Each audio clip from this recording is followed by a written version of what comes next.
उत्तराखंड की सुंदर वादियाँ अपने अनेकों रीति रिवाज, सुंदर परंपराओं के लिए जानी जाती हैं।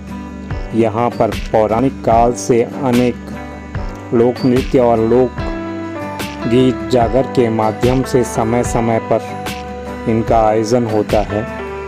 यहाँ के निवासी अपने खेती बाड़ी के कार्यों को निपटाने के बाद धूमधाम से लोक नृत्य के माध्यम से देवताओं और पौराणिक पात्रों का मंचन और पूजा अर्चना करते हैं। इसी कड़ी में पांडव नृत्य उत्तराखंड का एक प्रमुख लोक नृत्य के रूप में जाना जाता है।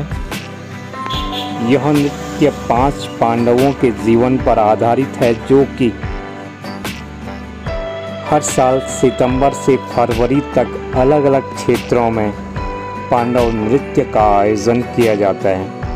लोक वाद्य यंत्रों की थाप व धुनों पर नृत्य किया जाता है। यह नृत्य महाभारत के 5 पांडवों के जीवन पर आधारित है, जिसमें 5 पांडवों व द्रौपदी की पूजा अर्चना करने की परंपरा वर्षों से चली आ रही है।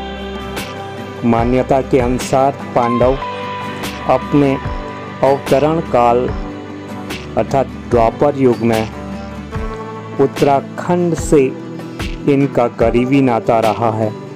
उनके द्वारा वनवास, अज्ञातवास, शिव की खोज और अंत समय में स्वर्गारोहण के समय यहाँ से पांडव आए थे। वह स्वर्गारोहण के समय उनके द्वारा अपने विध्वंसकारी अस्त्र शस्त्र उत्तराखंड के लोगों को सौंप दिए गए और उसके बाद वे स्वर्गारोहण के लिए चल पड़े। अभी भी यहाँ के गांवों में इनके अस्त्र शस्त्रों की पूजा अर्चना होती है। पांडव नृत्य का आयोजन उत्तराखंड में पूरे 1 माह का होता है। वह सबसे रोमांचक पांडव नृत्य रुद्रप्रयाग, चमोली जिले व केदारनाथ बद्रीनाथ धाम के समीपवर्ती गांवों में होता है। यह नृत्य कराने के बारे में यह मान्यता है कि गांव में खुशहाली, अच्छी फसल और गायों में होने वाला खुरपा रोग इसके आयोजन के बाद ठीक हो जाते हैं। इस भव्य धार्मिक आयोजन के दौरान गढ़वाल में भौतिक दृष्टि से दूर रहने वाली पहाड़ की बहु बेटियां अपने मायके आती हैं, जिसमें वे अपने सुख दुख से परिजनों को अवगत कराती हैं। इस प्रकार यह देवभूमि के इस नृत्य का गहरा संबंध है। पांडव नृत्य के आयोजन में गांव वाले एक पंचायत बुलाते हैं और आयोजन के रूपरेखा बनाते हैं। वह जिन गांवों में पांडव नृत्य होता है वहां पर एक पांडव चौक होता है। वह सभी गांव वाले एकत्रित होते हैं। यहाँ पर पांडव नृत्य का आयोजन होता है तथा इसमें मुख्य रूप से जो मुख्य भूमिका वाद्य यंत्रों की होती है, जिसकी अलौकिक शक्ति से पांडव नृत्य का आयोजन होता है। ढोल और दमाओं की थाप से पांडव पासवा अवतरित होते हैं और 5 पांडव, जिसमें युधिष्ठिर, भीम, अर्जुन, नकुल, सहदेव आदि पात्रों की एक विशेष थाप होती है। उन्हीं के आधार पर पांडव पासवा अवतरित होते हैं। वहीं पांडव पासवा अवतरण में भी उन्हीं व्यक्तियों पर पांडव पासवा अवतरित होते हैं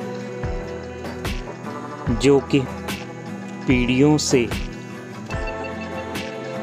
चले आए हैं, अर्थात जिनकी पीढ़ियों से पहले जिन पर अवतरित होता है और नई पीढ़ी में उसी परिवार के सदस्यों पर वे पसवा अवतरित होते हैं। वादक ढोल दमाव के विभिन्न तालों पर महाभारत के आवश्यक प्रसंगों का गायन करते हैं, जिसमें चक्रव्यूह कमल व्यूह का विशेष मंचन किया जाता है। वहीं केदार व बद्रीनाथ घाटी के गांवों में यह नृत्य खास प्रचलित है, जिसकी विधिवत तैयारी और व्यवस्थित वेशभूषा के साथ यह कुशल वाद्य कलाकारों द्वारा आयोजित होता है, जिसकी झलक होती है।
पांडव नृत्य मुख्य रूप से देवभूमि के प्रचलित लोक नृत्यों में से एक है, जहां पर पांडवों के भव्य जीवन गाथा का वर्णन होता है और यहाँ पर पांडव पांचवा अवतरित होकर के गांव में सुख शांति हेतु आशीर्वाद देते हैं। यह अलग अलग समय में अलग अलग गांवों में आयोजित होता है, जिसमें कि बड़े धूमधाम से क्षेत्र के दूर दूर से लोग उपस्थित होकर के इस नृत्य का आनंद लेते हैं। वहीं कार्यक्रम के अंतिम दिवस गेंडे वध के साथ कार्यक्रम समापन होता है। इस बीच मायके आई हुई बहू बेटियों द्वारा अपने आशीर्वाद और सुख शांति की कामना की जाती है और देव पशुओं द्वारा अवतरित होकर के लोगों की सुख शांति हेतु आशीर्वाद दिया जाता है।